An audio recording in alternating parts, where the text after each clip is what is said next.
বান্দাবান্দি অর্থাৎ মুমিন বান্দাবান্দিদেরকে বিনা কারণে কষ্ট দেয়। কোন কারণে? আরো জোরে কোন। বিনা কারণে কষ্ট দেয়। আল্লাহ পাক রব্বুল আলামিন এদের জন্য বলেন, বিনা কারণে আমার মুমিন বান্দাবান্দিদেরকে যারা কষ্ট দেয়, আমি আল্লাহ এদের জন্য রাখছি এমন যন্ত্রণা, ওরা নিজেরাই যেন একটা পাপ, একটা অপরাধ কাদের মধ্যে উঠায় নিল। কেউ যদি ইমানদার বান্দাবান্দিরা বিনা কারণে কষ্ট দেয়, নিজেরাই যেন একটা অপরাধ তাদের গায়ে উঠায় নিল। হুজুর আকরাম সাল্লাল্লাহু আলাইহি ওয়াসাল্লামকে প্রশ্ন করা হয়েছে এই ব্যাপারে। আল্লাহ পাক রব্বুল আলামিন যে বললেন বিনা কারণে কষ্ট দেওয়ার ব্যাপার, এই আয়াতের ব্যাখ্যায় মুফাসসিরিনে কেরাম এই কথাই বলেছেন, বিনা কারণে একজন মুসলমান আরেকজন মুসলমানকে যে কয়েকটা রাস্তায় কষ্ট দেয়, এর মধ্যে একটা রাস্তা হইল মানুষের গীবত করার মাধ্যমে। গীবত করার মাধ্যমে একজন আরেকজনকে কষ্ট দেয়নি না দেয় না? মুসলমান জানিয়ে রাখবেন, মানব চরিত্রের যত খারাপ দিক আছে, মানব চরিত্রের যত খারাপ দিক, এর মধ্যে মারাত্মক একটা খারাপ দিক গীবত করার অভ্যাস। এই গীবতের যে অভ্যাস, এটা মারাত্মক ক্ষতিকারক। কিরকম ক্ষতিকারক? একজন সাহাবী নবীজিকে প্রশ্ন করলেন, তিরমিজি এবং আবু দাউদের মধ্যে উল্লেখ করা হয়, ইয়া রাসূলুল্লাহ, ইয়া হাবিবাল্লাহ, আমি যদি আমার কোনো ভাইয়ের বিরুদ্ধে কথা বলি, তাহলে এটা কি গীবত হবে? কিভাবে বলতে হবে? নবীজি বলেন, তুমি যদি তোমার কোনো ভাইয়ের কোনো একটা দোষ আরেকজনের কাছে বর্ণনা করো, তার অনুপস্থিতিতে বর্ণনা করেছ, এই কথাটা যদি উনি শুনতো বা উপস্থিত থাকতো তাহলে কষ্ট পাইতো, এমন যদি হয় তাহলে এটা মরা ভাইয়ের গোশত খাওয়ার সমান পাপ হবে। ইয়া রাসূলুল্লাহ, ইয়া হাবিবাল্লাহ, আমি যেই দোষ বর্ণনা করতেছি আর একজনের কাছে এই দোষটা যদি তার মধ্যে বিদ্যমান থাকে, এই দোষটা যদি তার মধ্যে বিদ্যমান থাকে তাহলে কি হবে? আল্লাহর রাসূল বলেন, তুমি যেই দোষের কথা বলতেছো এই দোষটা যদি তার মধ্যে বিদ্যমান থাকে তাহলে এইটার নামই হলো গীবত, আর যদি বিদ্যমান না থাকে ওইটার নাম হলো অপবাদ। ৫৭ নং আয়াতে আল্লাহ আলোচনা করেছেন, যারা আল্লাহ এবং রসুলকে কষ্ট দেয় তাদের ভয়াবহ শাস্তি। ৫৮ নং আয়াতে আল্লাহ আলোচনা করেছেন আল্লাহর মুমিন বান্দাবান্দিদেরকে যারা কষ্ট দেয় তাদের শাস্তি। বিষয় কি একটা না দুইটা? প্রথম বিষয়, আল্লাহ বলেন আল্লাহ এবং রসুলকে যারা কষ্ট দেয় তাদের উপরে আল্লাহর লানত দুনিয়া এবং আখিরাত উভয় জাহানে।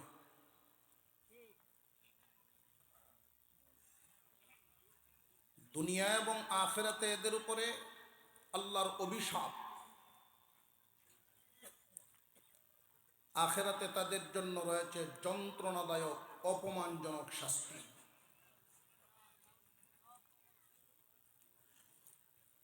প্রথম আয়াতে আমাদের প্রশ্ন হলো,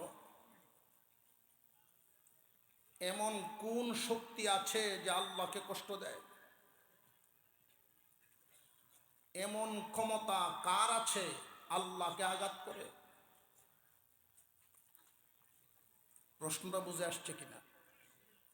মহান আল্লাহ বলেন, আল্লাহ এবং রসুলকে যারা আঘাত দেয়, কষ্ট দেয়, ইন্নাল্লাযীনা ইউযুনাল্লাহ ওয়া রাসূলাহু, নিশ্চয়ই যারা আল্লাহ এবং রসুলকে কষ্ট দেয়, লাআনাহুমুল্লাহু ফিদ দুনিয়া ওয়াল আখিরাহ, দুনিয়া এবং আখিরাতে তাদের উপরে আল্লাহর অভিশাপ। ওয়া আ'আদ্দা লাহুম আযাবাম মুহিনা, এবং আখিরাতে তাদের জন্য যন্ত্রণাদায়ক কঠিন শাস্তি।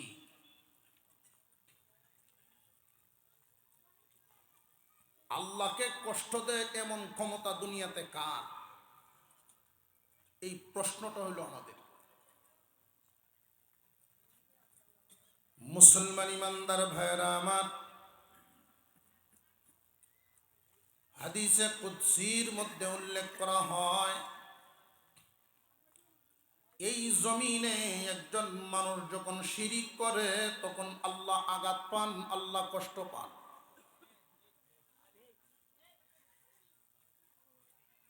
কোন মানুষ যখন কুফরি করে আল্লাহ কষ্ট পান। নাস্তিক্যবাদের পথ অবলম্বন করে আল্লাহ কষ্ট পান। মহান আল্লাহ পাক আদম জাতি বানাইছেন, মহান আল্লাহর একটা ঘোষণা ছিল। লক্ষ্য করে দেখুন, মহান আল্লাহ বলেছিলেন, وَإِذْ قَالَ رَبُّكَ لِلْمَلَائِكَةِ إِنِّي جَاعِلٌ فِي الْأَرْضِ خَلِيفَةً। আল্লাহ বলেছিলেন ফেরেশতাদের উদ্দেশ্যে, রে ফেরেশতারা, এই জমিনে আমার খলিফা বানাইতে চাই। খলিফা শব্দের অর্থ প্রতিনিধি। প্রতিনিধির কাজ হল, প্রতিনিধি কি মালিক না অধীনস্থ? এদেশের সরকার মালিক। এই দেশের বর্তমান রাষ্ট্রীয়ভাবে সরকার হইল প্রধান। ডিসি, এসপি, ইউনো, তারা যারা আছেন তারা কি সরকার না সরকারের প্রতিনিধি? প্রতিনিধি যারা হন, নিজের কোনো আইন নিজের পক্ষ থেকে বাস্তবায়ন করার অধিকার রাখেন না। সরকারের আইন, সরকারের মতাদর্শ বাস্তবায়ন করাই হলো প্রতিনিধির দায়িত্ব। আল্লাহ পাক রব্বুল আলামিন বর্ণনা করেন, রে ফেরেশতারা, জমিনে আমি আমার প্রতিনিধি বানাইবার চাই। মানুষ বানাইলেন আল্লাহর প্রতিনিধি হিসাবে। আল্লাহর প্রতিনিধি, আল্লাহর যা মত, মানুষেরও যেন এই কাজকর্মগুলো হয়, আল্লাহর মর্জি মাফিক মানুষের জীবন চলা হয়। আল্লাহর হুকুম যেন জমিনে বাস্তবায়ন হয়। এই মানুষের মধ্যে যারা শিরিক করে তখন আল্লাহ কষ্ট পান। প্রতিনিধিত্ববাদ দিয়া বিদ্রোহ করে তখন আল্লাহ কষ্ট পান।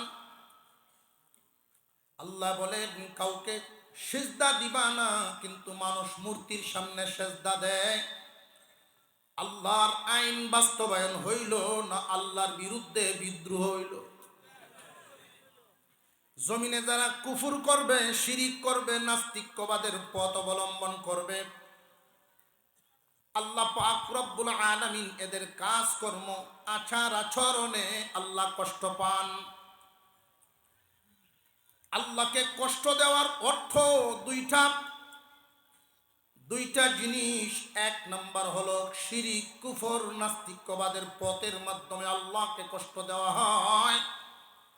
দুই নাম্বার, হুজুর আকরাম সাল্লাল্লাহু আলাইহি ওয়াসাল্লামের সাথে কেউ যদি অবমাননা করে, আল্লাহর পয়গম্বর সাল্লাল্লাহু আলাইহি ওয়াসাল্লামের সাথে বেয়াদবি করে, এটা আল্লাহর সাথে বেয়াদবির শামিল।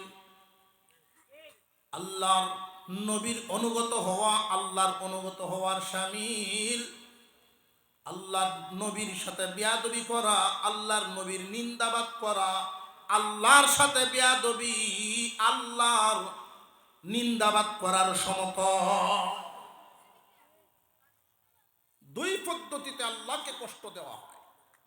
এক নাম্বার, কুফর, শিরিক, নাস্তিক্যবাদের মাধ্যমে আল্লাহ যা হালাল বলেছেন জমিনে তা হারাম করা হয়।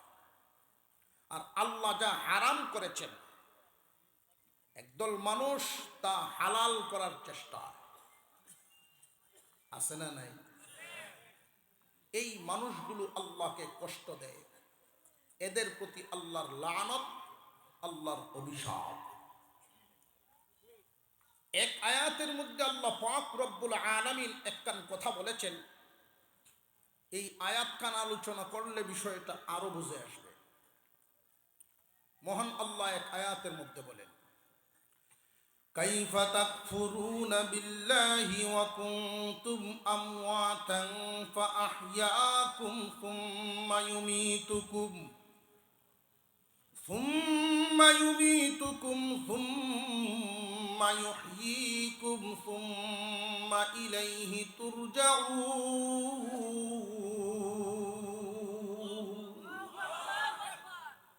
আল্লাহ পাক রব্বুল আলামিন বলেন, কেমনে তোমরা আল্লাহর নাফরমানি করো, কেমনে কুফরি করো, কেমনে শিরিক করো, কেমনে নাস্তিকবাদ অবলম্বন করো, নাস্তিকদের পথ অবলম্বন করো, কেমনে রে বান্দা তোমার নাম নিশানা আজ থেকে 100 বছর আগে এই দুনিয়ায় ছিল না। আমরা এখানে যারা আছি এমন কি কেউ আসেননি যে 100 বছর আগে আমাদের নাম নিশানা ছিল? আরো জোরে এখন। দুনিয়ার জমিনে আমরা আসব, এই খবর যখন শুধু প্রচার হয়, মা শুধু জানাইছেন নতুন মানুষের আগমন হবে, সুসংবাদ। এই সংবাদ শোনার পরে মা খুশি, বাবা খুশি, আত্মীয় স্বজন সবাই খুশি, ঠিক না বেটি? মার জন্য আঙ্গুর আপেল বাবায় নিয়ে আসে, আদর করে। দাদার নানা দুজনের মধ্যে মনোমালিন্যতা ছিল, ওইটাও মিটে গেছে। বাজারে সাক্ষাৎ, একজনকে আর একজন ডাক দিয়া কয়, আর ঘুষাঘুষির সময় নাই, নতুন মেহমান আইতেছে। সবাই খুশি, কিন্তু তুমি বান্দা মার গর্বে কেমনে থাকবা, কি খাইবা, এই চিন্তা কেউ করে নাই। এই ব্যবস্থা করেছি আমি আল্লাহ।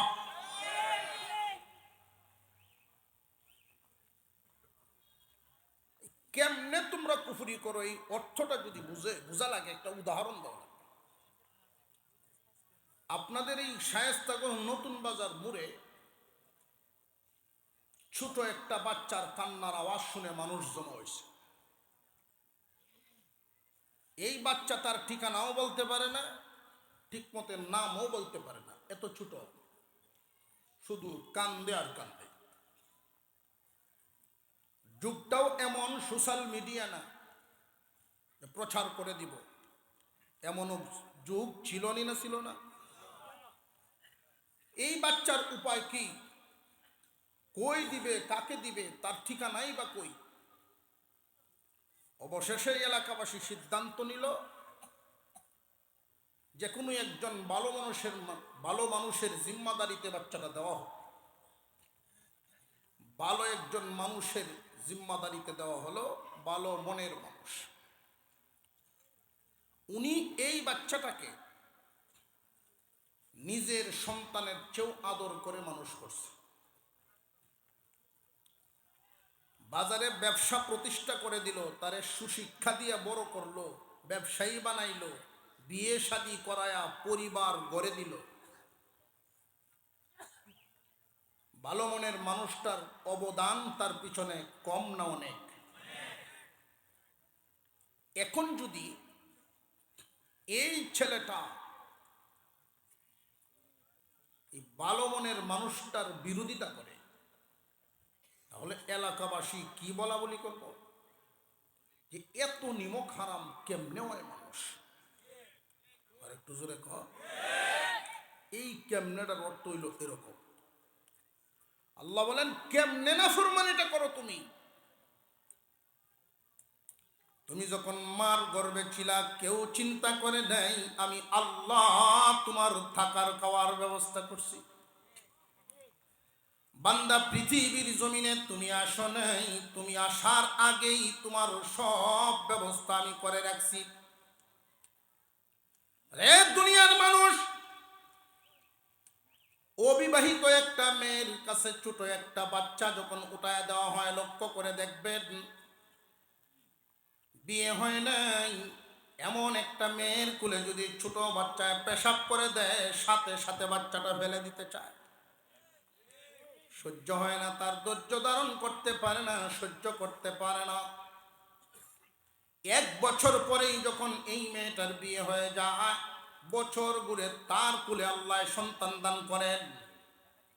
এই সন্তান কুলে নিয়া খানা খাইতে বসছে, এই মুহূর্তে যদি বাচ্চায় পেশাব পায়খানা তার কুলের মধ্যে করে দেয়, এই সন্তান তখন কুল থেকে ফালায়া দেয় না, সন্তান কুলে নিয়েই খাবার খায়। আল্লাহ পাক বুঝায় দিলেন, বান্দারা রে, তোমার মার অন্তরে মায়া এবং মোহাব্বত আমি আল্লাহ ঢেলে দিছি। ইন্নাল্লাযীনা ইউযুনাল্লাহা ওয়া রাসূলাহু লাআনাহুমুল্লাহু ফিদ দুনিয়া ওয়াল আখিরাহ। আল্লাহ পাক রব্বুল আলামিন বলেন,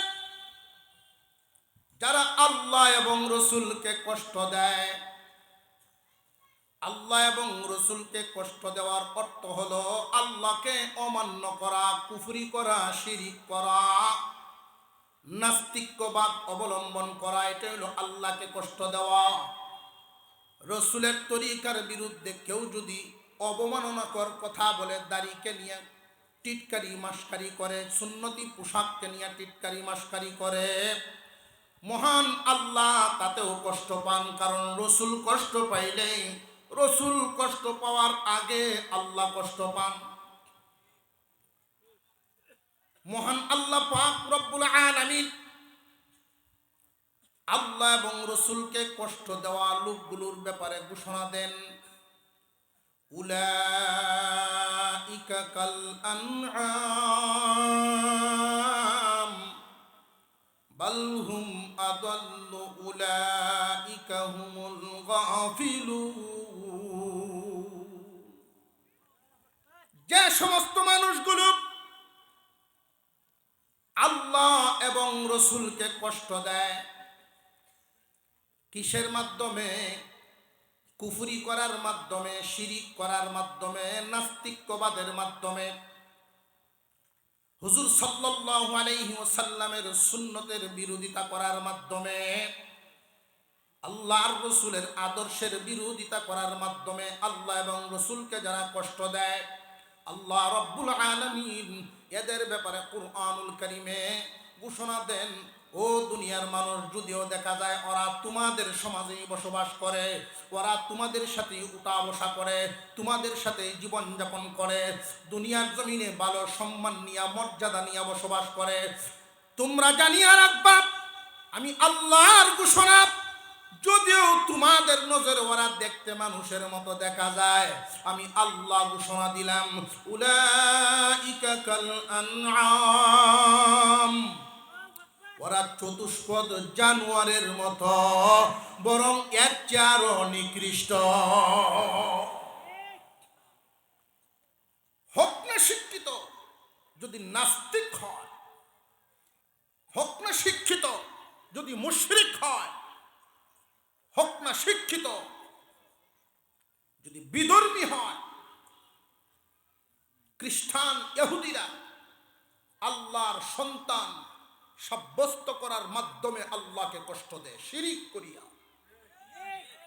এই সমস্ত ব্যক্তিদের ব্যাপারে আল্লাহর ঘোষণা চতুষ্পদ জানোয়ারের মতো। অনেকেই মনে করতে পারে এরা না অত শিক্ষিত। জেনে রাখবেন, এই জমিনে কেউ জানতে জানতে জাননেওয়ালা হয়, আর কেউ জানতে জানতে জানোয়ার হয়।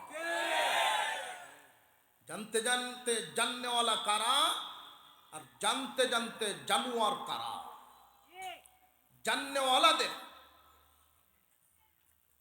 জাননেওয়ালাদের একটা পরিচয়ও আল্লাহ তুলে ধরছেন। কুরআনুল কারীমের আরেক আয়াতে আল্লাহ বলেন, الذين يذكرون الله قياما وقعودا وعلى جنوبهم ويتفكرون في خلق السماوات والأرض ربنا ما خلقت هذا সুবহানাকা ফাকিনা আযাবান নার। আল্লাহ পাক রব্বুল আলামিন জানতে জানতে জান্নেওয়ালাদের একটা পরিচয় তুলে ধরেছেন, জ্ঞানী লোকদের পরিচয় তুলে ধরেছেন। সত্যিকারের জ্ঞানী লোক হইল তারা বসা অবস্থায়, দাঁড়ানো অবস্থায়, শুয়া অবস্থায় হামেশাই আল্লাহকে স্মরণ রাখে, আল্লাহর কথা বলে না তারা, অর্থাৎ আল্লাহর বিরোধিতা করে না তারা। আসমান এবং জমিনের মাঝামাঝি যা কিছু আছে তারা লক্ষ্য করে দেখে, আল্লাহর নিদর্শন দেখা যায়, আল্লাহর কুদরত সব কিছুর সাথেই মিশে আছে। এই জ্ঞানী লোকগুলো যখন গাছের পাতাগুলোর দিকে তাকান, এক পাতার নকশা আরেকটা পাতার নকশার সাথে কোনো মিল নেই। একটা পাতার নকশা আরেকটা পাতার সাথে মিল পাইবেন জীবনে? কোন কারিগরে বানাইলেন? আওয়াজ দিয়ে বলেন উনি কে? আল্লাহ সুবহানাহু ওয়া তাআলা। জ্ঞানীগণ চিনতে পারেন আমার আল্লাহ বানাইছে। কোনো পরিশ্রম নাই, কোনো খাটাখাটি নাই, শুধু কোন বলেছেন তো ফায়াকুন হয়ে গেছে। মহান আল্লাহ পাক রব্বুল আলামিন এই জগৎ বানাইলেন, প্রত্যেকটা প্রাণী বানাইছেন। একটা প্রাণীর অবয়বের সাথে আর একটা প্রাণীর অবকাঠামো মিল নাই, একটা গাছের সাথে আর একটা গাছের কোনো মিল নাই, একটা ফলের সাথে আর একটা ফলের কোনো মিল নাই। রে বান্দা, লক্ষ্য করে দেখো, এই দুনিয়ার জমিনটাকে আমি এমন ভাবে সাজাইলাম, তোমার বসবাসের যোগ্য করে সাজাইলাম। আল্লাহ পাক রব্বুল আলামিন এই জমিনকে বিছানা বানায়া দিবেন। আল্লাযীন ইয়া আইয়ুহান নাস اعبدوا ربكم الذي خلقكم والذين من قبلكم لعلكم تتقون الذي جعل لكم الأرض فراشا والسماء بناء وأنزل من السماء ماء فأخرج به من الثمرات رزقا لكم فلا تجعلوا لله أندادا وأنتم تعلمون।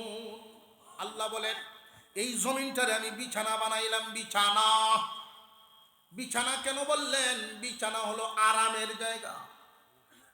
একজন মানুষের আরামদায়ক ভাবে এই জমিনটারে আল্লাহ বানাইছেন।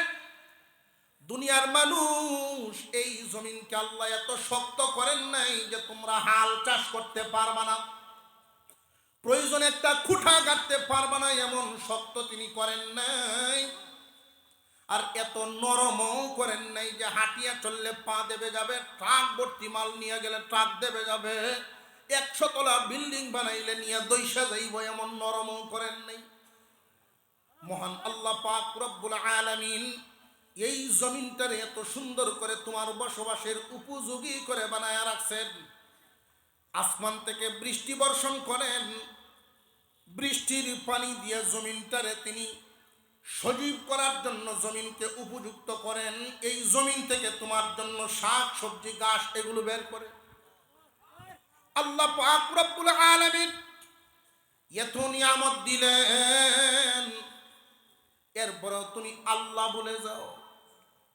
আল্লাহ বলেন, ওরা চতুষ্পদ জানোয়ারের চেয়েও নিকৃষ্ট। চতুষ্পদ জানোয়ারের চেয়ে নিকৃষ্ট যে বললেন, আমরা চতুষ্পদ জানোয়ার, 4 পায়া যত জানোয়ার চিনি, এর মধ্যে সমাজে নিকৃষ্ট প্রাণী হিসেবে পরিচিত কোনটা? কুকুর। এই কুকুর নিকৃষ্ট প্রাণী ভাই। অথচ কুকুরের একটা সিফত আছে, বেশ কয়েকটা গুণ কিতাবের মধ্যে উল্লেখ করা হয়।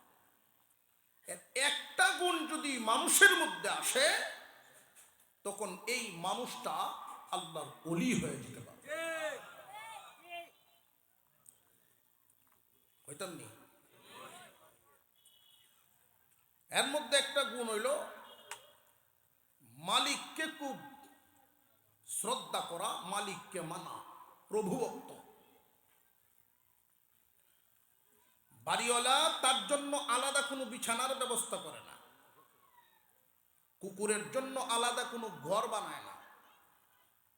অথচ এই মালিক যদি বল মাছ বাজার থেকে কিনে লই আইয়ে আর কুকুরে দেখে, সে খুব খুশি হয়। যখন রান্না বান্না শুরু হয় খুশির ঠেলায় আরো 2-4 বন্ধু বান্ধব দাওয়াত দেলায়, আয়োরিস খাওয়ানো আছে। দেখছেন না আপনার বাড়ির সাইডে আরো 2-3 জন ঘুরতেছে, সাথী সঙ্গী আইছে, দাওয়াতি মেহমান আপনার না তার, খুশিতে দাওয়াত দিচ্ছে। যখন রাত্রে আপনি খাওয়া শুরু করলেন, সে বাহির থেকে মাঝে মাঝে আওয়াজ দেয়, বুঝায় যে আমিও আসি, আপনার ভোরের দাম আর। বিবি সাহেব ভিতর থেকে ফতুয়া দেবে রয়েছে, রাত্রে বাইরে কিছু ভালানি নাই। কুত্তায় বাইরে থেকে দিশো বেটি সর্বনাশ করিলে আমার। এই যে ফালাইলো না বাহিরে, এই জন্য কুকুর কি রাগ করে বাড়ি ছেড়ে দেয়? সে খাইতে পারলো না, এই জন্য রাগে পাহারাদারি ছেড়ে দেয়। এই রাত্রে যদি কোনো চোর ঢুকে অনায়াসে তাকে সাপ দিবে। নিজের পেটের ক্ষুধাও সহ্য করে, মনের জ্বালাও সহ্য করে। মনের জ্বালা কোনটা? ইজ্জত গেল তার, বন্ধু বান্ধব দাওয়াত দিয়েছেন, ফেরার কাছে কে বোঝায় বোঝায় সরি যে জায়গারই আজকে হইল না, পেস লাগিয়ে গিয়ে তো তারার হতো জায়গা, সে তো আর বাড়ি ছাড়ে না। 10টা বাজে ঘুম থেকে আপনি উঠলেন, বারান্দায় কুকুরটা শুয়ে আছে সারা রাত পাহারা দিয়া। এই সময় আপনি কুকুরকে যদি একটা পাড়া দেন, তার লেজেই হোক তার গায়েই হোক, উচিত হইল আপনার উপরে সে ঝাঁপায়া পড়া। কিন্তু সে আপনার উপরে ঝাঁপাইবে দূরের কথা, লেজটা ফেলাইয়া ঘাড় বাঁকা করে দূরে চলে যায়। আপনার দিকে সে শুধু আফসুস করে একটা আওয়াজ দিয়া যায়, মালিক আমি তোমারে চিনলাম, তুমি তোমার মালিক চিনলাম। আমি তো সারা রাত পাহারা দিছি, তুমি তো ফজর কাজা করে ঘুমায় গেছো।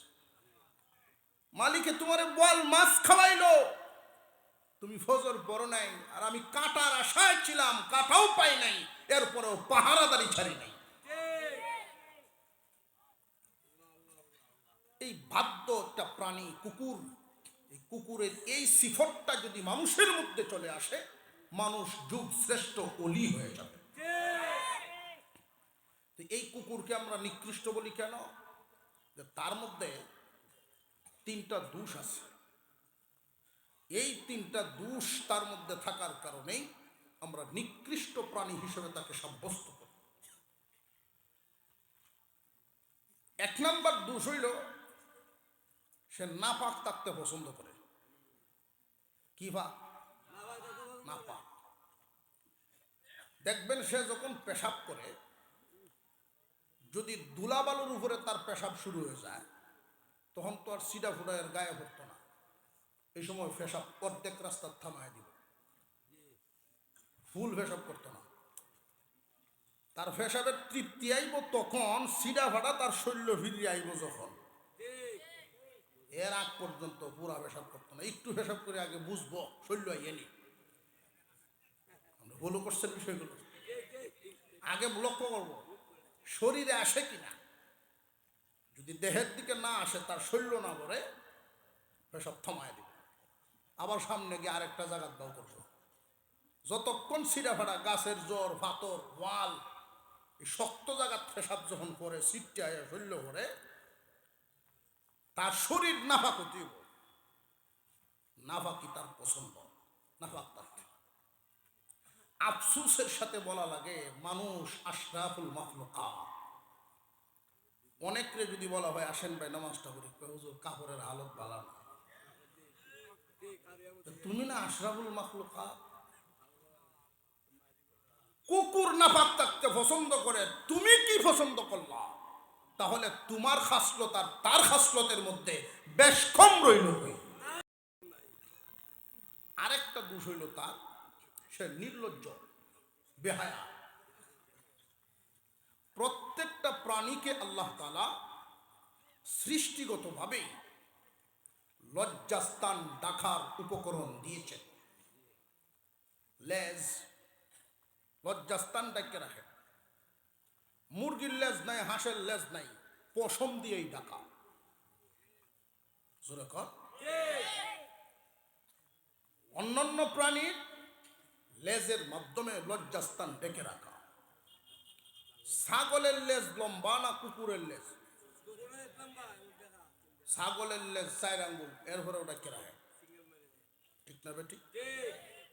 আর কুত্তা আদাত লম্বা, উল্টাইতেছে। জোরে কর। মানুষের মধ্যে বহু মানুষ এমন আছে, ফরজ দেখে রাখার মতো উপকরণ আল্লাহ তাকে দিয়েছেন, এই যোগ্যতা, এই ক্ষমতা তার আছে। শরীর দেখে রাখার, পর্দায় থাকার মতো যোগ্যতা আল্লাহ তাদের দিয়েছেন, এরপরেও ফরজ পরিমাণ দেখে রাখে না। এই কুকুরের খাসলত তারে বর করছে।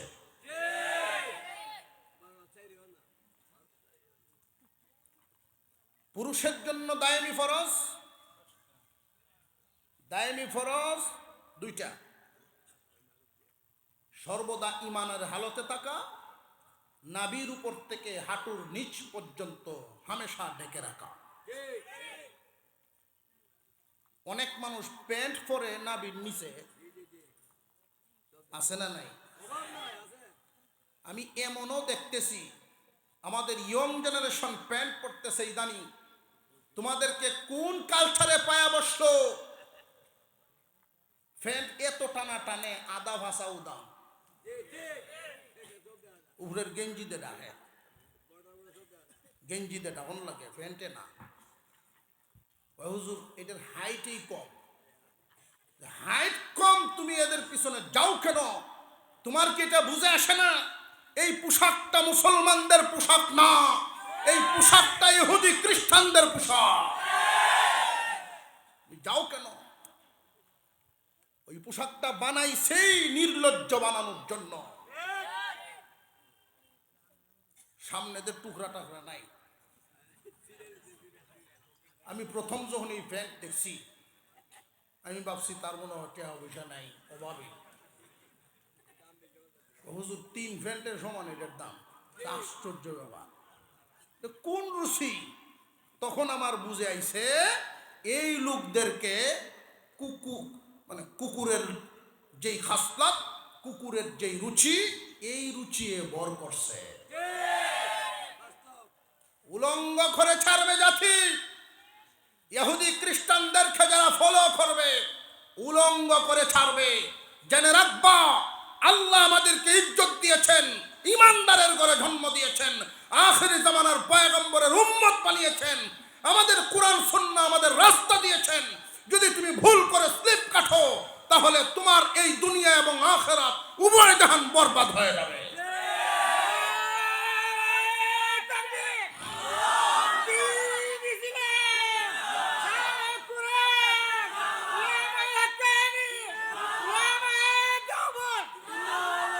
মুসলমান ভাইরা, ইহুদি খ্রিস্টানরা কখনো মুসলমানদের বন্ধু হতে পারে না, ছিল না, হবে না, বর্তমানেও নাই।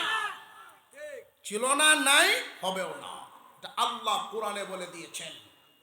আল্লাহ কোরআনে বলেছেন, যতক্ষণ পর্যন্ত তোমাদের চলাফেরা, রুচি সমস্ত কিছু তাদের সাথে না মিলবে, যতক্ষণ পর্যন্ত তোমাদের আচরণ, তোমাদের পোশাক আশাক, তোমাদের আদর্শ এদের সাথে না মিলবে, ওরা তোমাদের বন্ধু বানাবে না।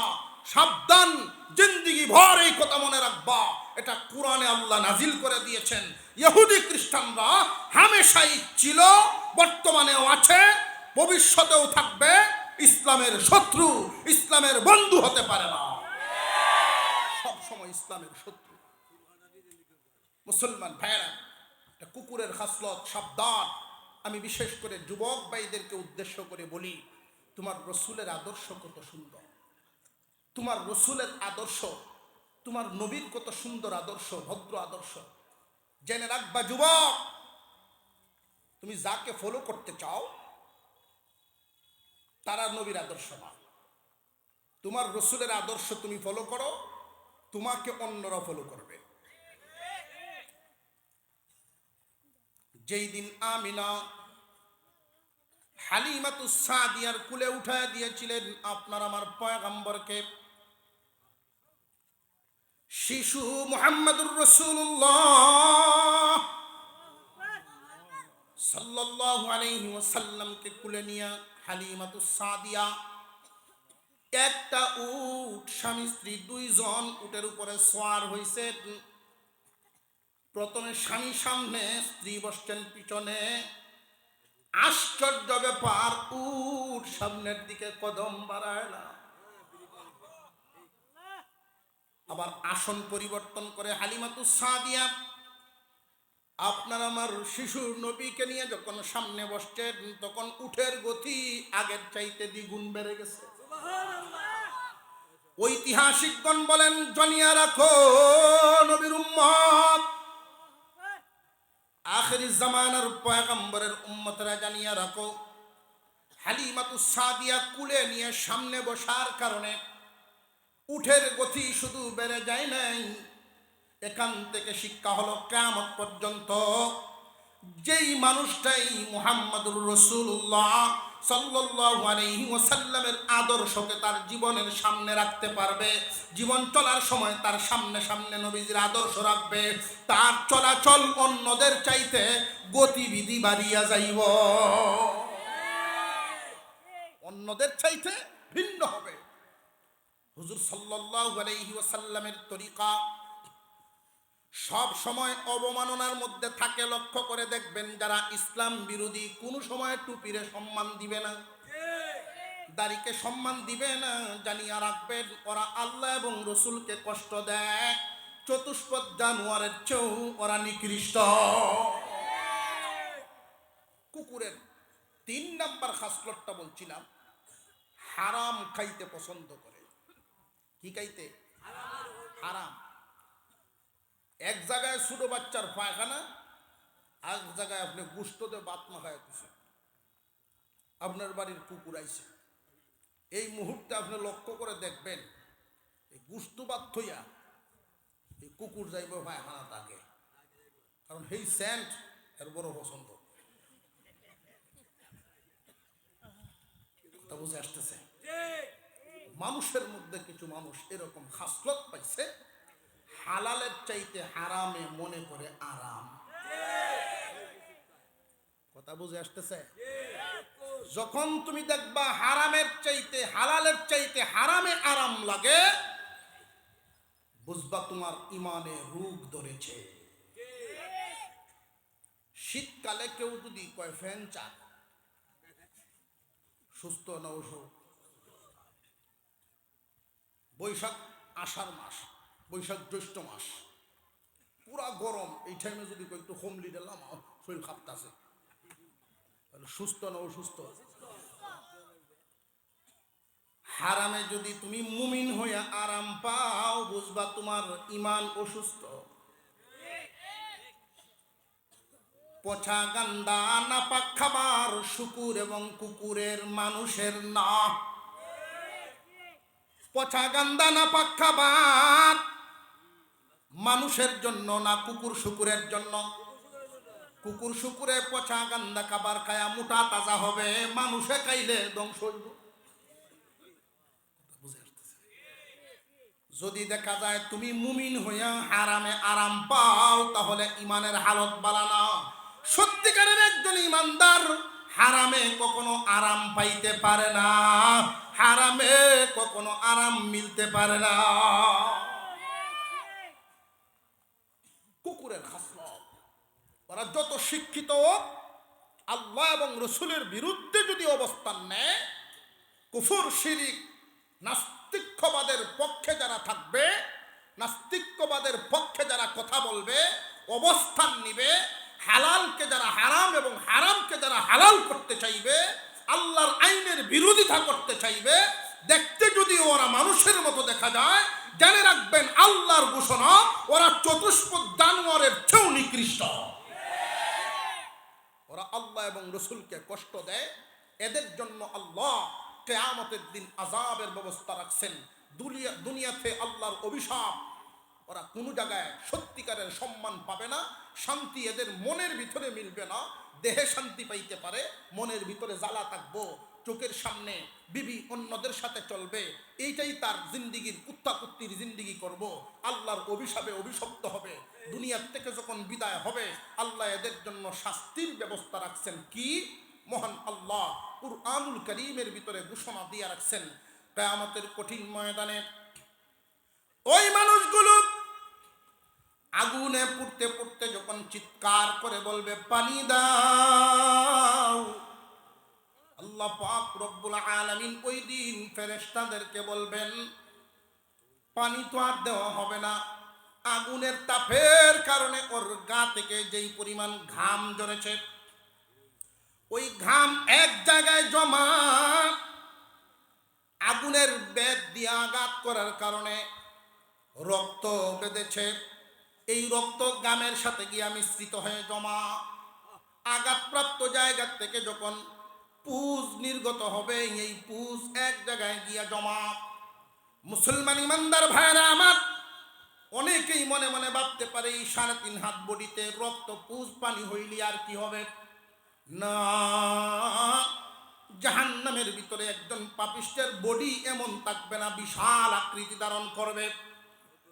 এই বডির থেকে রক্ত, পুজ আর ঘাম পানি একসাথে যখন জমা করিয়া টকবক করে গরম করবে, আর সে যখন চিৎকার করতে থাকবে পানি দাও পানি দাও, আমার গলা শুকায় গেছে, তখন ফেরেশতারা ওই 3 জাতীয় বস্তু একসাথে গরম করে, রক্ত, পুজ, পানি একসাথে গরম করে তার মুখের মধ্যে ডালিয়া দিব। 2টা টুট এইভাবে মিলিয়া, একটা টুট নিচে পড়বে আর একটা টুট উপরে উঠিয়া যাবে। এই শাস্তি শুধু একবার দুইবারের নয়। ওই পানিটা যখন তার ভিতরে চলিয়া যাবে, নারী বুড়ি সব গলিয়া গিয়া পায়খানার রাস্তা দিয়া নির্গত হবে। যন্ত্রণাদায়ক শাস্তি। যারা আল্লাহর বিরুদ্ধে অবস্থান নিবে, রসুলের বিরুদ্ধে অবস্থান নিবে, সাবধান জানিয়া রাখবেন। অনেক মুসলমানের সন্তান মুসলমান হইয়াও শয়তানের দুখায় পরে অনেক সময় ভুল পথে পা বাড়ায়া দেয়। সাবধান হয়ে যাও মুসলমান ভাই। আল্লাহ এবং রসুলকে যদি কষ্ট দেওয়া হয়, আল্লাহকে কষ্ট দেওয়া হয় কুফর, শিরিক এবং নাস্তিকতার মাধ্যমে, রসুলকে কষ্ট দেওয়া হয় রসুলের তরিকা অবমাননার মাধ্যমে, রসুলের তরিকার বিরুদ্ধে অবস্থান নেওয়ার মাধ্যমে।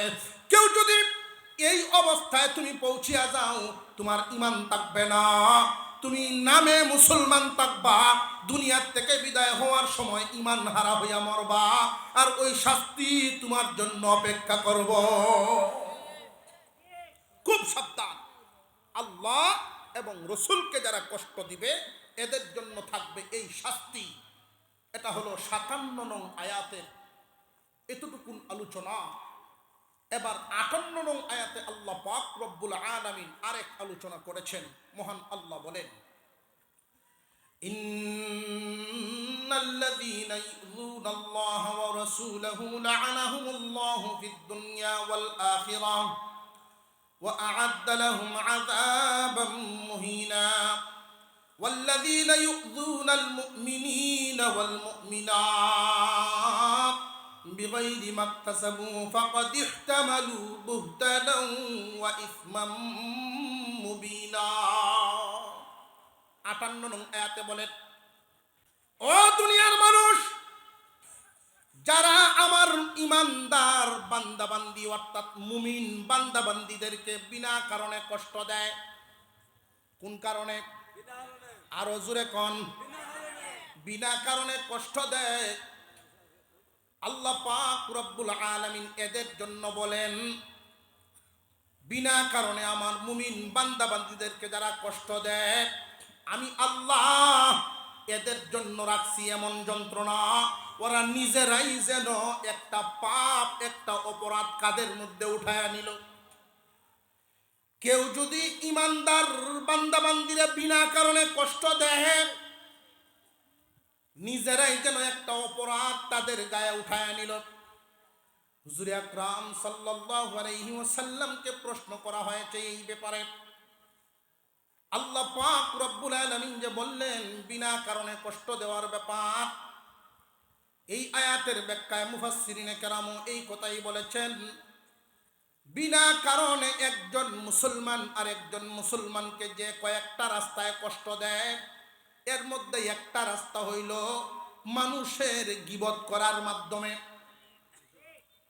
গীবত করার মাধ্যমে একজন আর একজনের কষ্ট দেয়নি না দেয় না? মুসলমান জানিয়া রাখবেন, মানব চরিত্রের যত খারাপ দিক আছে, মানব চরিত্রের যতটা খারাপ দিক, এর মধ্যে মারাত্মক একটা খারাপ দিক গীবত করার অভ্যাস। এই গীবতের যে অভ্যাস, এটা মারাত্মক ক্ষতিকারক। কিরকম ক্ষতিকারক? একজন সাহাবী নবীজিকে প্রশ্ন করলেন, তিরমিজি এবং আবু দাউদের মধ্যে উল্লেখ করা হয়, ইয়া রাসূলুল্লাহ, ইয়া হাবিবাল্লাহ, আমি যদি আমার কোনো ভাইয়ের বিরুদ্ধে কথা বলি, তাহলে এটা কি গীবত হবে? কিভাবে বলতে হবে? নবীজি বলেন, তুমি যদি তোমার কোনো ভাইয়ের কোনো একটা দোষ আরেকজনের কাছে বর্ণনা করো, তার অনুপস্থিতিতে বর্ণনা করেছ, এই কথাটা যদি উনি শুনতো বা উপস্থিত থাকতো তাহলে কষ্ট পাইতো, এমন যদি হয় তাহলে এটা মরা ভাইয়ের গোশত খাওয়ার সমান পাপ হবে। ইয়া রাসূলুল্লাহ, ইয়া হাবিবাল্লাহ, আমি যেই দোষ বর্ণনা করতেছি আর একজনের কাছে এই দোষটা যদি তার মধ্যে বিদ্যমান থাকে, এই দোষটা যদি তার মধ্যে বিদ্যমান থাকে তাহলে কি হবে? আল্লাহর রাসূল বলেন, তুমি যেই দোষের কথা বলতেছো এই দোষটা যদি তার মধ্যে বিদ্যমান থাকে তাহলে এইটার নামই হলো গীবত। আর যদি বিদ্যমান না থাকে ওইটার নাম হলো অপবাদ। অপবাদের শাস্তি আরো মারাত্মক। একজন সাহাবী আয়েশা জিজ্ঞাসা করেন, নবীজি, জিনা আর গীবতের মধ্যে তফাৎ কি? জিনার ওজন বেশি না গীবতের ওজন বেশি? দুটোটাই তো অপরাধ। আল্লাহর রাসূলকে প্রশ্ন করা হলে নবীজি বলেন, জিনার চাইতে গীবতের ওজন বেশি। আল গীবাতু আশাদ্দু মিনাজ জিনা, গীবত হলো জিনার চাইতে শক্ত। কেউ যদি জিনা করে আর তওবা করে চোখের পানি ছেড়ে জিন্দেগীর জন্য মজবুত তওবা করে ফেলে, আল্লাহ রব্বুল আলামিন তারে মাফ করে দিবেন। কিন্তু কেউ যদি গীবত করে, আল্লাহর কাছে তওবা করলে আল্লাহ এই গীবতের গুনাহ মাফ দিবেন না। যার গীবত করেছে তার কাছ থেকে মাফ নিতে হইব। জগতে হক হইল দুইটা, একটা হলো আল্লাহর হক আর একটা হইল বান্দার হক। 57 নং আয়াতে আল্লাহ আল্লাহর হকের ব্যাপারে আলোচনা করেছে। 58 নং আয়াতে আল্লাহ বান্দার হকের বিষয়টা তুলে ধরেছে। অনেক মানুষ এটা দুনিয়াতে মনে করে বান্দার হক, কোন বান্দারে ঠকাইতে পারলে মনে হয় দুনিয়ায় আমি জিতে গেছি। অসম্ভব। কেউ কাউরে ঠকাইয়া, কেউ কাউরে কষ্ট দিয়া জিততে পারে না। বিষয়টা এমন হয় না, কখনো জিততে পারবে না। খুব ভালো করে মনে রাখবেন, একজন মানুষের গীবত করার মাধ্যমে ওই মানুষটার যে গীবত করলেন যত পদ্ধতি আছে, আয়েশা সিদ্দিকা রাদিয়াল্লাহু আনহা নবীজি সাল্লাল্লাহু আলাইহি ওয়াসাল্লামের আরেকজন বিবির ব্যাপারে কথা বলতেছেন, ইয়া রাসূলুল্লাহ, আমার অমুক বোন, আপনার যার একজন বিবি, আপনার উচ্চতা আর তার উচ্চতায় যায় না, উনি অনেক বাট্টি, অনেক খাটো। বাট্টি মানুষরে যদি বাট্টি কইয়া একটু হেয় প্রতিপন্ন করা হয়, লোকটা কি খুশি হইব না গুসা হইব? এটা গীবত। যদিও আল্লাহ তারে বাটি বানাইছেন, তার অগুচুরে তুমি বাট্টি কইয়া তারে হেয় কেন করবা? এটাই তোমার গীবত। কথা বুঝে আসতেছে? হুজুর সাল্লাল্লাহু আলাইহি ওয়াসাল্লাম এই গীবতকে জিনার চেয়েও মারাত্মক বলেছেন। গীবতের মাধ্যমে বান্দার হক নষ্ট হয়, তাকে কষ্ট দেওয়া হয়। কেউ যদি সরাসরি আল্লাহর কাছে তওবা করে, আল্লাহ গীবতের গুনাহ মাফ দিবেন না, তার কাছ থেকে মাফ নিতে হবে। এখন এমত অবস্থায় মনে করেন যার গীবত করেছেন জীবনে কোনো একবার, এই লোকটা নাই, তার জন্য আপনি কিভাবে তার সাক্ষাৎ কই পাবেন, মাফি কেমনে নিবেন? এমত অবস্থায় রাস্তা হইল বান্দার হক। আমি আরেকটু সহজভাবে বিষয়টা আপনাদেরকে বুঝাই দিই। বান্দার হকটাও যে নষ্ট হয়, এটা দুইভাবে হয়। একটা হলো মালের ক্ষতির মাধ্যমে, আর একটা হলো মনের ক্ষতির মাধ্যমে। একটা হলো মালের ক্ষতি, আর একটা হলো ইজ্জতের ক্ষতি। ইজ্জত এটাই তো মন। ইজ্জতের ক্ষতি হইলে লাগে কই?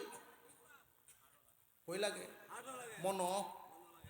একটা হইলো মালের ক্ষতি, আর একটা হইলো মনের ক্ষতি।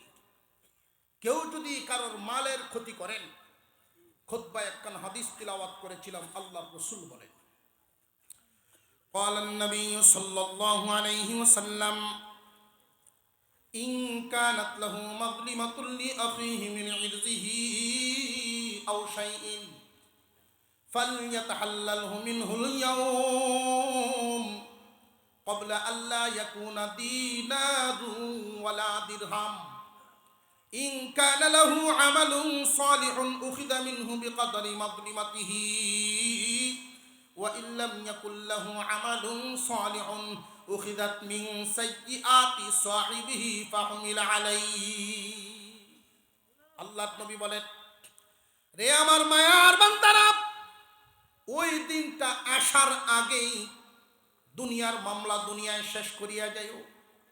কোন দিন? যেই দিন দিনার এবং দিরহামের কোনো দাম থাকবে না। দিনার এবং দিরহামের কোনো দাম থাকবে না, এমন একটা দিন আমাদের সামনে আছে না নাই? ইয়াউমুল হিসাব, হাসরের ময়দান আছে না নাই?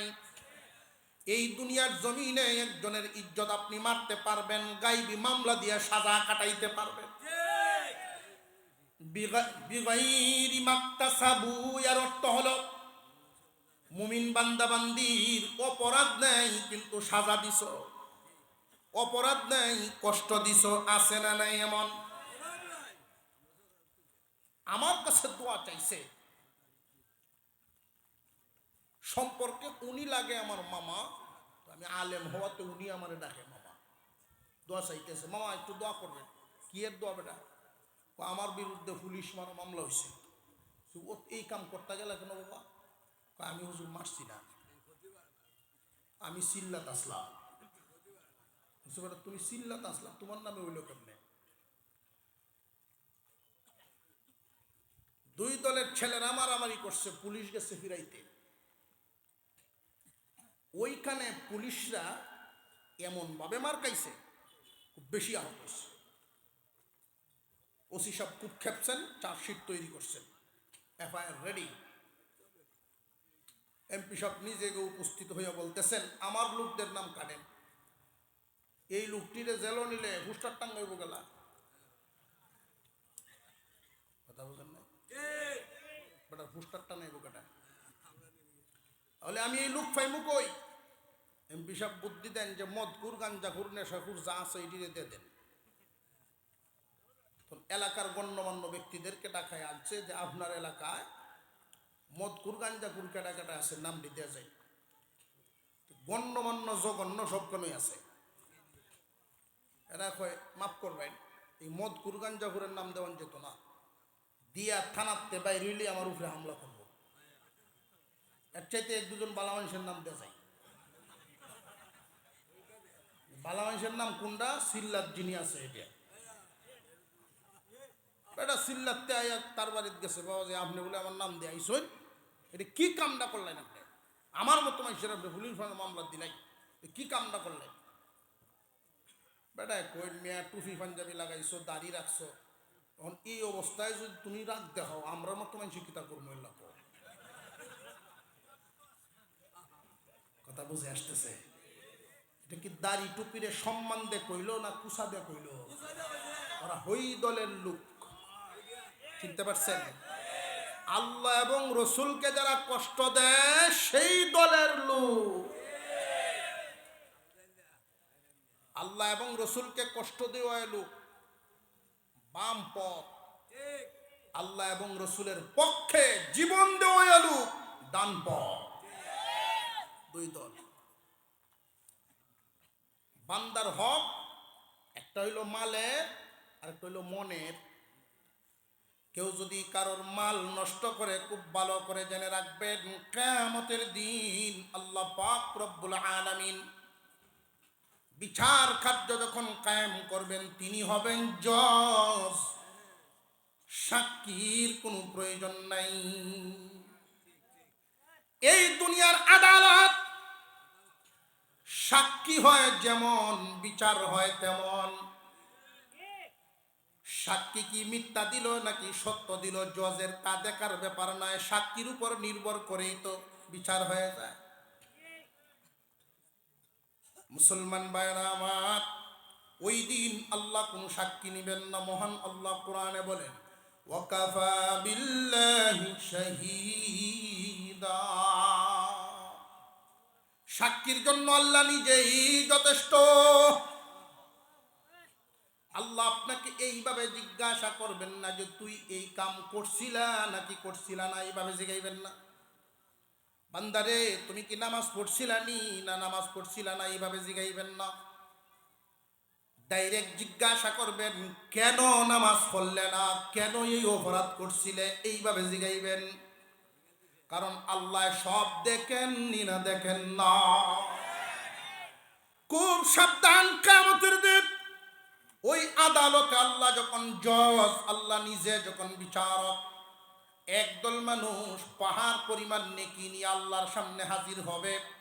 পাহাড় পরিমাণ নেকি, হজের সওয়াব, যাকাতের সওয়াব, নামাজের সওয়াব, রোজার সওয়াব, মসজিদের সভাপতি হেই সওয়াব, এলাকার মাতাব্বর হেই সওয়াব। মাহমুদুরি তো ভালো কিছু করছে জীবনে। পাহাড় পরিমাণ নেকি নিয়ে আল্লাহর সামনে যখন হাজির হবে, আল্লাহ জান্নাত দিন। আল্লাহ পাক রব্বুল আলামিন বলবেন, না জান্নাতে তুমি যাইতে পারবা না, আমার সামনে দাঁড়াও। এক কদম নাড়াইবার কোনো সময় নাই, সুযোগও নাই, যতক্ষণ পর্যন্ত ফয়সালা না হবে। রে বান্দা, তোমার অনেক গুণ, গুণের শেষ নাই, পাহাড় পরিমাণ নেকি নিয়ে আইছো, কিন্তু তোমার একটা দোষ আছে। এই দোষের মামলা আমার দরবারে হাজির। এই দোষটা হলো বান্দার হক টকাইতা, বান্দার মালও টকাইছো, মনেও আঘাত দিছো। বান্দারে তুমি নির্যাতন করতা, বান্দার হক ঠকাইতা। যেই যেই জায়গাটি আমি এক দুইটা তুলে না ধরলে অনেক মানুষ এইগুলোরে ভাবেই না যে বড় অপরাধ, এটা ভাবেই না। এক নাম্বার, আপন বোন ভাইয়ের বিরুদ্ধে মামলা দিবে। আল্লাহ একই বাবার সন্তান, আমরা দুই ভাই বোন, 30 কের জায়গা রাখে আব্বা দুনিয়ার থেকে বিদায় হয়েছিলেন। হিস্সা অনুযায়ী ভাইয়া পায় 20 কের, আমি ভাই 10 কের। আমার ভাই আমার 10 কের দেন নাই, আমার টকাইছে। এমন আদরের ভাই আছে না নাই? কিয়ামতের দিন আপন বোন আপন ভাইয়ের বিরুদ্ধে মামলা দিবে মাল টকানোর কারণে। 2 নাম্বার, স্বামীর বিরুদ্ধে স্ত্রীর মামলা হবে। আল্লাহ দেন মোহর ধার্য করা হয়নি না, হয় না? বেশিরভাগই এইরকম আছে, খালি সারাটা জিন্দিগি ফার্মের উপরে কাটায় দেয়। কিয়ামতের দিন ছাড় পাবে না।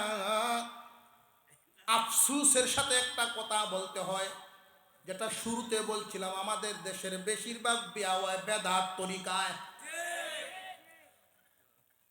দেন মহর্যা ধার্য করা হয়, বেটায় দিত পারবো নি না, পারতো না, এই খবরই লয় না। আমার এক মুসল্লির দোয়া থাকে, হুজুর দোয়া করবেন, চৌধুরী সাহেবের মেয়ে বিয়ে করেছি। আপনি তো গত জমায় ছিলেন না, 10,10,10 টাকা কাবিন দিছি। আমি বললাম যে 10 টাকা কেন লাগে? এটা সিস্টেম। রইল আপনার সিস্টেম, বুঝলাম। 10,10,000 দিলেন, ছেলে কি করে? কয় আমার আল্লাহর মাল ভূতে ফ্যাক্টরির চাকরি করে। তা আপনার আল্লাহর মাল ভূতে ফ্যাক্টরির চাকরি করে, এই সারা মাস পার করিয়া সংসার চালায়া প্রতি মাসে যদি 5,000ও দেয়, এই 10 লাখ শেষ করতে কত বছর লাগবে হিসাব মিলাইছো? হুজুর আপনারা যেমনে কইন অত কঠিন না, আপনারা যেমনে কইন অত কঠিন না, এটা কাটাতেই তাহে, কাটাতেই তাহে। এটা মান ইজ্জত সম্মানের জন্য দেওয়া হয়। ইজ্জত সম্মানের জন্যই যদি দেয় 10 লাখের লাগে 10 কোটি দিলেন না, কাজীর ফিস খুব বেশি হইলে আরো বাড়াইল। কি এর ফিস? কাজীর ফিস। আমি বললাম বাবা রে, এটা শরীয়তের একটা শিয়ার, এটা ছাপা মারার জিনিস না, লোক দেখানোর জিনিস না, ধার্য হয়েছে দিতেই।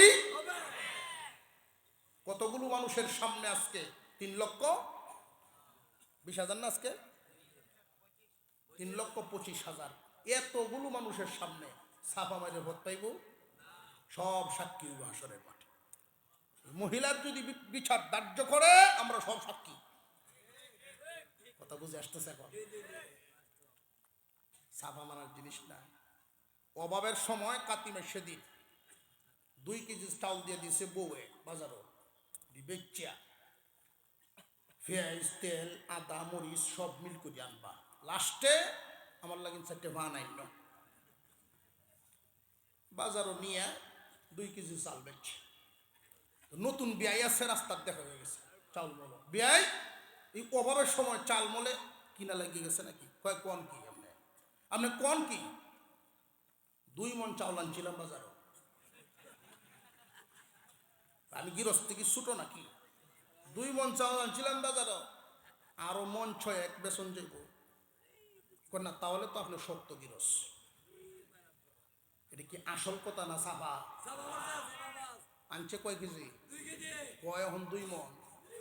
ইজারাদার যে খাজনাওয়ালা, বাজারের ইজারাদার আছে না, খাজনা তুলে যে এই বেটা ফিসে আর দেখো পয়সা পয়সা, আপনি 2 মণ চাউল বেচলেন, আমার পয়সাটা দিলেন না। একবার দেখে এই খাজনাওয়ালারে, আরেকবার দেখে বেওয়াইরে ছাপা মেরে বিহুদে বসছে না। 1 কেজির পয়সা দিচ্ছে খাজনাওয়ালারে দিয়া, আর 1 কেজির পয়সা দিয়ে কোনো রকম পান আর নিতে আসছে না বাড়িতে। মুখ চেহারা ছবি খুব কালা, 2 সবজি কি ব্যাপার, আর আমার ফান কই? ফান কাউন লাগতো না।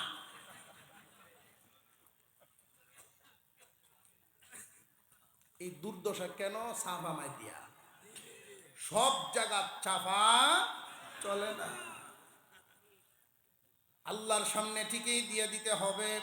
1 নম্বরে আপন বোনের পরে বিবি, এরপরে বাজারের যে ব্যবসায়ী ছিলেন, অর্থাৎ মাল যত জায়গায় ঠকাইছেন অত জায়গায় দিতে। এটা ভাববেন না যে আমি ঠকাইলে জিতলাম, অসম্ভব। দুনিয়ায় ঠকাইবা, দুনিয়ার এই না কাস্তা নালায়েক, একদম এই দুনিয়ার জমিনে যতদিন থাকবা এই তুচ্ছ মালামাল ঠকাইবা, আর আখেরাতে তোমার কাছ থেকে এর বিনিময় হবে কষ্টে উপার্জন করা নেকি। দুনিয়ার জমিনে যার যত টাকা বেশি তার তত বিলাসিতা বেশি, ঠিক তেমনি ভাবে আখেরাতে যার যত নেকি বেশি তার তত হবে বিলাসিতা বেশি। বুনে নিবে, বিবিয়ে নিবে, কাস্টমাররা নিবে। পাশে যে জমিন করত অভিযোগ লইছে, আল্লাহ ও এমন এক লোক, সে যদি 1.5 কের ক্ষেত কিনতো 10 বছর ভরে তারটা 2 কের হইতো। খেতে বাচ্চা তুলে শিম টেলাটেলির অভ্যাস এমন মানুষও আছে না নাই? এই ব্যক্তিদেরকেও দেওয়া হবে এইভাবে দিতে দিতে দিতে দিতে। হাদিসের মধ্যে নবীজি বলেন, এক পর্যায়ে এমন হয়ে যাবে তার আমলনামায় নেকি আর বাকি থাকবে না। আরো এক দলাইব, আল্লাহ আমিও পাই। আল্লাহ বলবেন, এটা তো ইনসাফের আদালত, সুতরাং তোমার তো খালি হাতে ফেরত দেওয়া হবে না। নেকি নেই এই পরিমাণ গুনাহ মাইপা তার আমলনামায় দিয়া তুমি যাও জান্নাতে, তোমার গুনার সাজা কাটবো সে গিয়া জাহান্নামে। মাল টকাইবার সাজা আছে না নাই?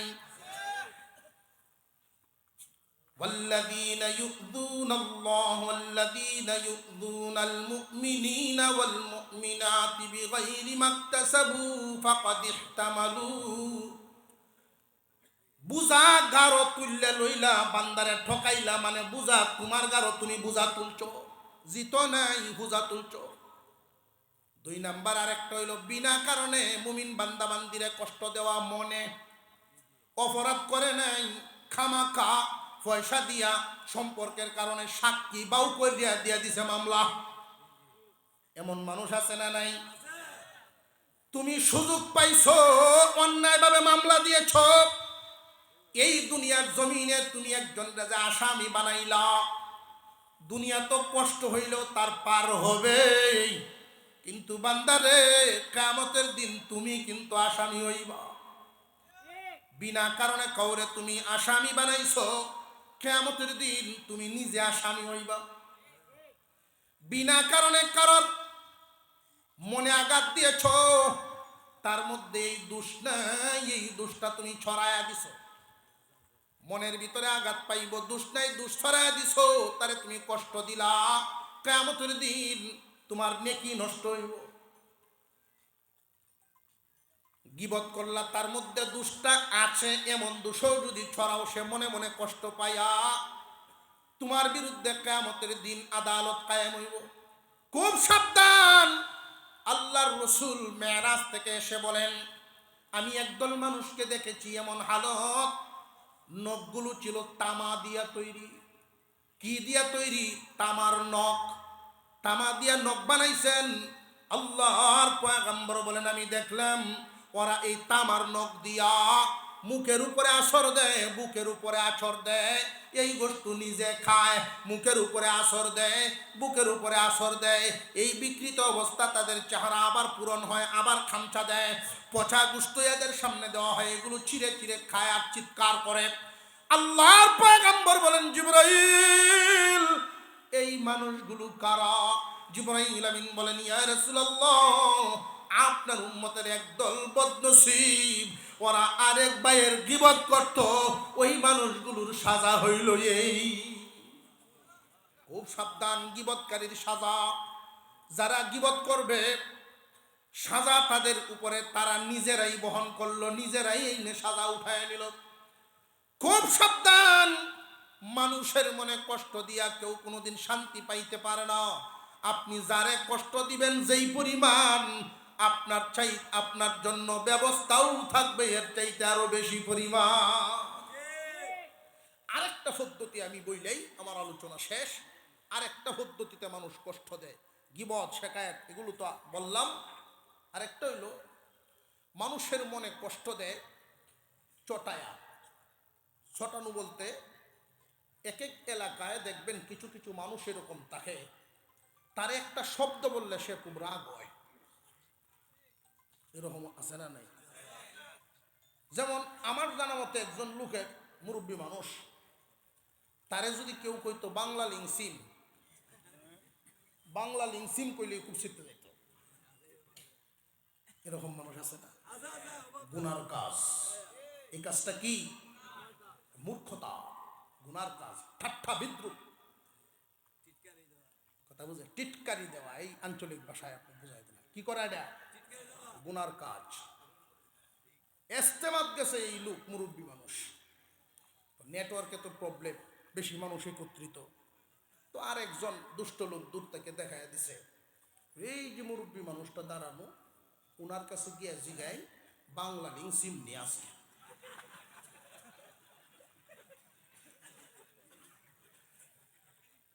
যারে ফাটাইছে উনি তো আর জানেন এই হালত। উনি গিয়া বলতেছে যে, ভাইজান আমার এই তো গ্রামীণ সিম কাম করে না, বাংলা সিম আছে। বুঝতেই পারেন ইংরেজিতে শুরু হয়েছে, এস্তেমার মাঠও ফাটাইছে কেটে হেঁটে কোন আগে মানুষের তারা থামায় পারে না। এইটাও গুনার কাজ। এর কাজ গুনার কাজ। আল্লাহ আমাদেরকে সহি বুঝদেন, বলুন আমিন। আরো জুড়ে বলেন আমিন। আপনাদের এই ঐতিহ্যবাহী যে তাফসির মাহফিল, ৭৯তম মাহফিল, আমার 2 বারের বয়সের 2 বার জোড়া দেওয়া লাগল ভাই না। কথাটা বলার উদ্দেশ্য হলো এই মাহফিলে কি পরিমাণ বরকতের ছোঁয়া, কত কত মুরব্বীদের ছোঁয়া। মাহফিল যখন শুরু হয়েছিল তখনকার তো আমার মনে হয় কেউই নেই। আল্লাহ, বাংলাদেশের শীর্ষস্থানীয় উলামায়ে কেরামগণ এখানে আসছে, তাদের বরকত, তাদের রুহানি ফয়েজ এখানে আছে। বর্তমান সময়ে সারা বাংলাদেশে, বিশেষ করে আমরা যাকে আমাদের জন্য আল্লাহর দেয়া এক নিয়ামত মনে করি, আল্লামা অলিকুল হুজুর দামাত বরকাতুহুল আলিয়া, আল্লাহ পাক এই মানুষটার নেক হায়াত দান করুক। উনি যতদিন জিন্দা আছে অন্তত বাতিল বেদাতি মাথা বালিশ থেকে উঠাইতে সাহস করে না, এবং সুস্থ হায়াতের সাথে রাখুক আল্লাহ তাআলা। এই নিয়ামত আমাদের জন্য দীর্ঘ করুন, বলুন আমিন। আমি আপনাদের কাছে দোয়া চেয়ে আপনাদের জন্য দোয়া করে বিদায় নিচ্ছি। ওয়া আখিরু দাওয়ানা আনিল হামদুলিল্লাহি রাব্বিল আলামিন। আসসালামু আলাইকুম ওয়া রাহমাতুল্লাহি ওয়া বারাকাতুহু।